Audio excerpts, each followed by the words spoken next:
प्रकाश जी यहाँ chief minister बन गए थे, और जब उनके खिलाफ महम कांड हुआ, हल्ला मचा, तो उन्हें रिजाइन करना पड़ा। 7 एमएलए ओम प्रकाश जी ने, जो लोकदल के थे, जिनकी आस्था चरण सिंह के साथ थी, उनको हराने का काम करा। काम ओम प्रकाश जी बेटे को भी टिकट दें, तो देवीलाल की टिकट, हरियाणा में टिकट सारे उनके कहने से बटे, मुख्यमंत्री वो थे। तो सारा जो सबका इतना बड़ा हुआ था, आज वो हमारे भाई मौजूद नहीं है, उनके करके सारा बंटाधार हुआ। रणजीत सिंह का तो कोई रोल ही नहीं। कई दिन से अलग अलग लोगों से एक बयान दिलवाया जा रहा था, और फिर कल तो परसों आके हमारे अभय सिंह चौटाला ने भी बयान दिया कि उसमें वो कह रहा है कि चौधरी रणजीत सिंह, और उधर बड़े चौधरी साहब को कहता है कि देवीलाल, आप दोबारा निकाल के देख लें, बिल्कुल इसी भाषा में बोल रहा है कि जो रणजीत सिंह ने 82 की सरकार गिराई, 87 की गिराई, 91 की गिराई, और देवीलाल की सरकार गिराई। तो देवीलाल तो बड़े थे, मेरे लिए भी बड़े थे, ओम प्रकाश जी के लिए भी बड़े थे। उसमें एक एलिगेशन लगा कि इंदिरा गांधी और जो देवीलाल में एक मीटिंग हुई, जो धर थे, कोई ज्वाइंट डायरेक्टर थे आईबी के, उन्होंने कोई बुक निकाली। वो बुक भी मेरे पास है, मैंने मंगवा ली थी, ऑनलाइन मिल जाती है आजकल, ये वो बुक है। तो मैंने ये बुक भी मंगवा ली थी। इसमें मैंने आपको दिखाया, और जो देखना चाहेंगे दूँगा। इसमें लिखा है कि 1987 से पहले एनटी रामाराव जीत गए थे 1985 में, बड़ी आंधी थी उनकी। और उसके बाद हरियाणा में जो देवीलाल का न्याय युद्ध चल रहा था, बहुत ज़बरदस्त एक तरफा इलेक्शन था, 90 में से 85 सीट आई थी। इतना बड़ा स्वीप नहीं हुआ था कहीं। और उसको रोकने के लिए धर की ड्यूटी लगी कि जो देवीलाल को मैनेज करो, हरियाणा में अगर गया तो फिर दिक्कत आएगी। इंदिरा गांधी की हत्या 1984 में हो गई थी, उनका असैसिनेशन 1984 में हो गया था। तो 87 में मैंने इसे बताया इंदिरा गांधी का कोई रोल था। तो ये बात तो बिल्कुल बेतुक की बात है। नंबर 2, उस वक़्त कोई सरकार एमएलए बिके नहीं थे। 1987 की सरकार, जो देवीलाल सबसे पावरफुल थे, डिप्टी प्राइम मिनिस्टर बन गए थे, ओम प्रकाश जी यहाँ चीफ मिनिस्टर बन गए थे, और जब उनके खिलाफ महम कांड हुआ, हल्ला मचा, तो उन्हें रिजाइन करना पड़ा। और बीपी सिंह ने भी जो देवीलाल को बुला के ये कह दिया था कि जो डेमोक्रेसी के नॉर्म्स हैं, उसमें उन्होंने कहा कि इखलाक ये कहता है कि ओम प्रकाश जी, मौलिकता नैतिकता ये कहती है कि ओम प्रकाश जी रिजाइन करें। 8 आदमी मारे गए थे महम में, अगर नहीं करा तो मैं राष्ट्रपति भवन जाके इस्तीफ़ा दे दूँगा। तो ओम प्रकाश जी को इस्तीफ़ा देना पड़ा। बनारसी दास गुप्ता मुख्यमंत्री बने, 4 महीने वो चले, फिर ओम प्रकाश जी दोबारा बन गए कि भाई एमएलए चाहते हो तो वो क्यों नहीं बन जाए। तो वो बीपी सिंह के विरोध के बावजूद फिर बन गए। उसके बाद फिर ओम प्रकाश जी की 15 दिन में सरकार टूट गई। फिर उसके बाद हुकम सिंह बने, 3.5 महीने वो चले, फिर उसके बाद ओम प्रकाश जी बने। फिर वोट ऑफ कॉन्फिडेंस भी नहीं, उन्होंने मतलब पेश वो आ गया था, वो ले नहीं सके, इस्तीफा दे दिया, एमएलए छोड़ गए थे। इसके बाद भजनलाल को एमएलए ट्रांसफर नहीं हुए। भजनलाल 91 में इलेक्टेड मुख्यमंत्री थे, जनता द्वारा चुने हुए मुख्यमंत्री आए। अब मैं 82 पे आ रहा हूँ। 82 में जो देवीलाल ओम प्रकाश जी पार्टी के थे, मैं तो 87 में राजनीति में, तो 82 में राजनीति में नहीं था। 82 में ओम प्रकाश जी थे, क्योंकि वो 70 से एमएलए बन गए थे। 82 के 80 में लोकसभा का चुनाव लड़े थे। राजनीति ओम प्रकाश जी करते थे, मैं तो था ही, मैं तो 87 में पहली बार आया हूँ, मेरा नाम ही नहीं जानते थे। 82 में जो चरण सिंह, जो देवीलाल एक थे, मैं ऑन रिकॉर्ड कह रहा हूँ, 7 एमएलए ओम प्रकाश जी ने, जो लोकदल के थे, जिनकी आस्था चरण सिंह के साथ थी, उनको हराने का काम करा।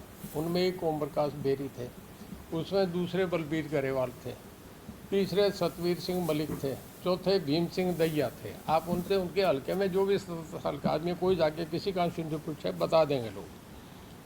उन ऐसे चंद्रावती थी, कंवल सिंह थे। 7 एमएलए को राइज करके जो देवीलाल के एमएलए गिनती में 34 रहे, कांग्रेस के 36 आए, 7 एमएलए बीजेपी के थे, और 6 एमएलए बाबू जगजीवन राम के, सुरेश राम की पार्टी के आए थे। 47 एमएलए गवर्नर को पेश करे, गवर्नर ने जो देवीलाल को निमंत्रण दे दिया था।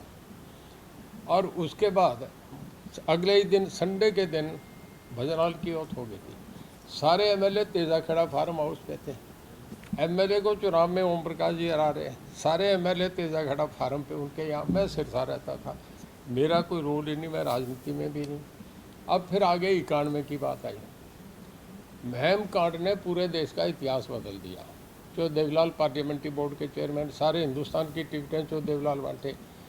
91 के चुनाव में सारा जितना वर्कर था, आप पूछ लें कहीं भी, मैं एक शब्द भी गलत नहीं कहूँगा, सारा वर्कर जो था वो भिवानी लोकसभा में चला गया था, वहाँ अजय चुनाव लड़ रहा था। जो देवीलाल रोहतक में लड़ थे, उनके साथ ड्राइवर गनमैन घूम रहे थे। जो देवीलाल को हराया गया वो सबको पता है, 280 वोट जो देवीलाल चुनाव हारे। तो ये सारा काम ओम प्रकाश जी बेटे को भी टिकट दें, जो देवीलाल की टिकट, हरियाणा में टिकट सारे उनके कहने से बटे, मुख्यमंत्री वो थे।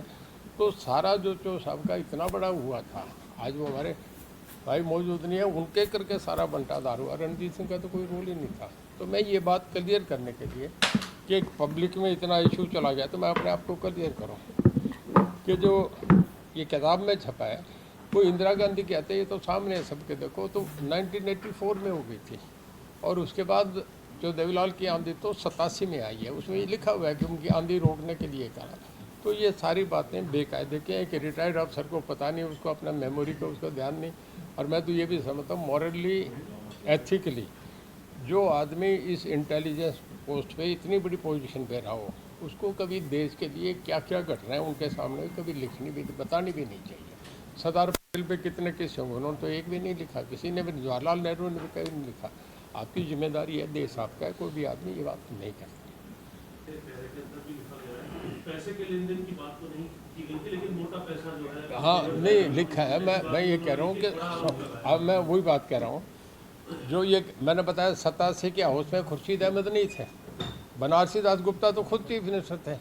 बनारसी दास गुप्ता को चीफ मिनिस्टर बनाया तो वो किस लिए ये काम करें। दूसरी बात, 82 के हाउस की बात करें तो 82 के हाउस में ना खुर्शीद अहमद थे, ना रणजीत सिंह था, ना बनारसी दास गुप्ता। आप चेक कर लें, तीनों ही हम उस हाउस में मेंबर नहीं थे, तो हमारा क्या रोल हो सकता है।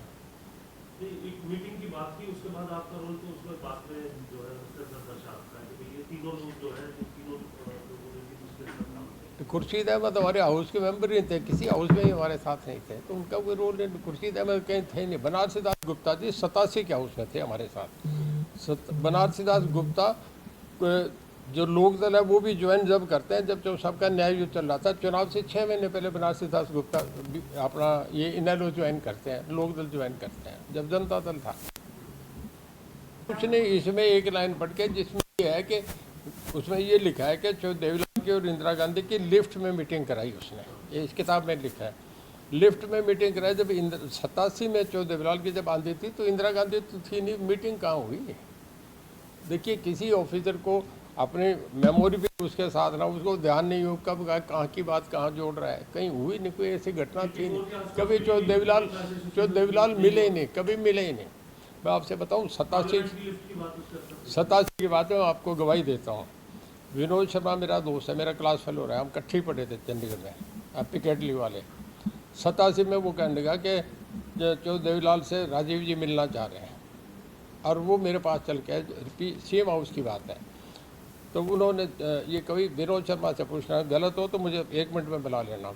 विनोद शर्मा कहने लगे जी वो चाह रहे हैं राहुल गांधी है ना, राजीव गांधी, कि जो देवीलाल जो है ये इतना बड़ा नहीं करे जितना स्टेट के लिए चाहे वो करे, VP सिंह को इनको उठाने का काम ना करें। तो देवीलाल कहने के तो केदार का बेटा है ना, चाय पी कुछ पी, ये काम तो देवीलाल ये काम नहीं करेगा, मैं तो हटाऊँगा, सरकार गिरा के जाऊँगा। ये विनोद शर्मा से पूछना, मेरे साथी मजाक में उन्हें तो सामने डाल दिए। तो कभी भी जो देवीलाल ऐसे आदमी थे, कभी ज़िंदगी में समझौता नहीं कर सकते थे, ये ऐसे काम में थे। ये जो बयान है उनका, इस बुक के हवाले से आपके मुताबिक ये गलत बयान है या ये गलत टोटल गलत बयान है, गलत, ये छपाई गलत है। जब हत्या 84 में हो गई तो कहाँ हुआ था। और 82 से जब 2 ही हाउस है ना, एक तो 82 से 87, फिर 87 से अगला। अब 82 से 87 वाले में ना मैं, ना बनारसी दास, ना खुर्शीद अहमद, तो हमें को जो आदमी कुछ है नहीं, वोटर को इंदिरा गांधी क्यों बुलाए। फिर जो 87 से हुआ उसमें भी मैंने बताया कि MLA तेजा खड़ा फार्म हाउस के 7 MLA ऑन रिकॉर्ड है जिनको ओम प्रकाश जी ने हराया। जो चरण सिंह जो देवीलाल का तब तो ज्वाइंट लोकदल था, 7 MLA को ओम प्रकाश जी ने हराए वहाँ जाके कि इनको हराओ, ये चरण सिंह के आदमी है। तब नहीं तो जो देवीलाल के अपने 45 MLA बनते हैं। कोई नोटिस देंगे जी आप? नहीं, नोटिस में क्या फ़ायदा, देखे ना सब सामने, किसका कहने में क्या फ़ायदा। नहीं, मैं इसमें कोई उसमें नहीं जा रहा। लेकिन ये एक- गलत तथ्य है आपके मुताबिक। बिल्कुल टोटल गलत है। ये तो आपके सामने है, साहब देखो ना, है कि तो रिकॉर्ड पे है कि NTR उसने लिखा है, उसमें आप पहले उठो ना कि NTR जो बन गया था उसके बाद देवीलाल जो हरियाणा में उनकी आंधी चली थी उसको रोकने के लिए देवीलाल को मैनेज करने का काम। राजनीतिक छवि और पे असर इंदिरा डाला गांधी था, 84 में ही उसकी डेथ हुई थी, नहीं 87 में। आपकी राजनीतिक छवि पर ये असर डालेगा जैसा कि बयानबाजी शुरू हो गई है, इसके खिलाफ आप एक्शन या फिर कोई मेरी राजनीति पे कोई असर नहीं डालेगा। मैंने एक आदमी ने जब मेरे लिए ये कह दिया तो मैं किताब लेके आके आपके सामने पेश कर रहा हूँ, सारी चीज़ें क्लियर हो रही है। इसमें को पूछना चाहो मेरे से पूछो, सामने है। किसी और को शंका हो तो खुल के पूछे। एक अर्जुन चौटाला कह रहे हैं जी, मैंने अपने आप को क्लियर करा है कि ये टोटल गलत है, किताब ये कह रही है, ये कह के मैं कहा था। एक अर्जुन चौटाला कह रहे हैं जी मैं कॉकरोच पार्टी का MLA बन गया हूँ। अब देखो बच्चे आपने क्या कहें, कौन किसका बने, कौन सी पार्टी है कांग्रेस में, तो यही पता नहीं। अब तक तो INLD का MLA है। हर कोई आदमी किसी का बन जाए तो भाई अपना इंडिपेंडेंट है, सब बच्चे अपना फैसला करते हैं।